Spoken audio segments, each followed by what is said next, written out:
Hi, my name is Sharon Kelly, and I want to welcome you and thank you for tuning in to Sharon Kelly Speaks. Today I'll be talking about forgiveness. I want to start off by reading Ephesians 4:31 through 32. The Bible says this about forgiveness: get rid of all bitterness, rage, and anger, brawling and slander, along with every form of malice. Be kind and compassionate to one another, forgiving each other, just as Christ God has forgiven you. Holding on to unforgiveness is allowing someone else to hold you in bondage.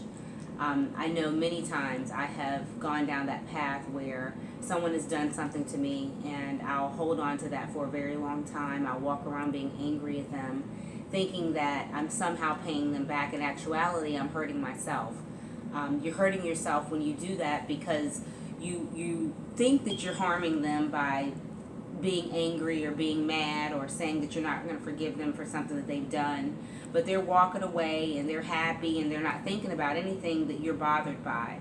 Not only that, you harm yourself physically and mentally. A lot of times you'll stay up late at night, you can't sleep, you're not eating, you're sad, you're depressed.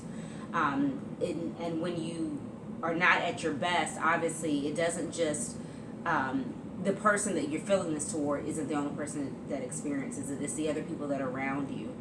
That's why it's so important to be mindful of your responses to the things that people do to you. If someone does something to you that is harmful, that hurts you, the best thing is to go to the Lord and pray about it. Ask God to help you to forgive them. To realize that when you are in a place where you are not forgiving, that you have to remember that at some point in your life God had to forgive you, someone else had to forgive you. Many times we'll walk around like we're perfect and we think that we've never done anything wrong. The only person that's perfect has been Christ, and when we're able to come to terms with that, we're able to be more forgiving to other people, understanding that forgiveness really isn't about the other person, but it's really about you. You set yourself free from being controlled by someone else, because essentially you're allowing them to control your mood, you're allowing them to control your disposition, versus saying, you know what, I'm just going to forgive them, I'm going to let God deal with them, because the Bible says the vengeance is His. The Bible also says in Romans that all have sinned. Romans 3:23, it says all have sinned and fallen short of the glory of God. So if we could remember that, then a lot of times we're able to forgive.